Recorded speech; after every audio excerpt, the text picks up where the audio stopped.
Recording in progress. ॐ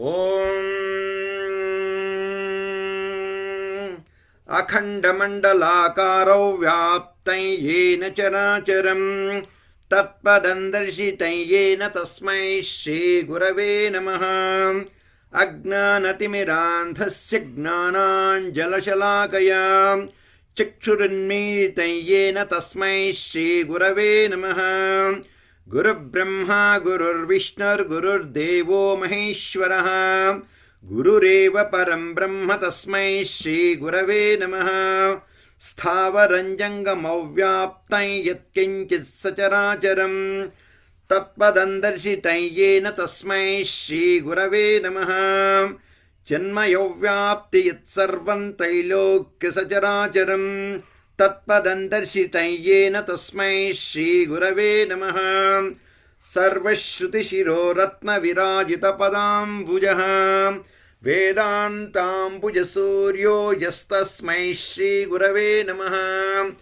चैतन्यशाश्वतशान्तो व्योमातीतो निरञ्जनः बिन्दुनादकलातीतस्तस्मै श्रीगुरवे नमः। ज्ञानशक्तिसमारूढस्तत्त्वमाला विभूषितः भक्तिमुक्तिप्रदाता च तस्मै श्रीगुरवे नमः।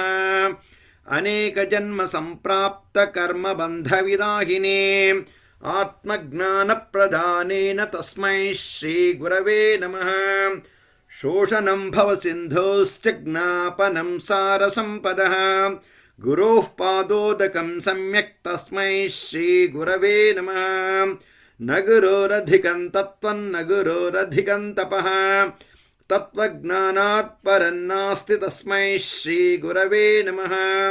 मन्नाथः श्रीजगन्नाथर्मद्गुरुः श्रीजगद्गुरुः मदात्मा सर्वभूतात्मा तस्मै श्रीगुरवे नमः। गुरुरादिरनादिश्च गुरुः परमदैवतं गुरोः परतरन्नास्ति तस्मै श्रीगुरवे नमः। ब्रह्मानन्दं परमसुखदं केवलं ज्ञानमूर्तिं द्वन्द्वातीतं गगनसदृशं तत्त्वमस्यादिलक्ष्यम् एकं नित्यमविमलमचलं सर्वधी साक्षिभूतं भावातीतं त्रिगुणरहितं सद्गुरुं तन्नमामि। त्वमेव माता च पिता त्वमेव बन्धुश्च सखा त्वमेव विद्या द्रविणं त्वमेव सर्वं मम देवदेव। ॐ श्रीगुरुभ्यो नमः। ॐ श्रीमात्रे नमः। ॐ लोकाः समस्ताः सुखिनो भवन्तु। लोकाः समस्ताः सुखिनो भवन्तु। लोकाः समस्ताः सुखिनो भवन्तु। ॐ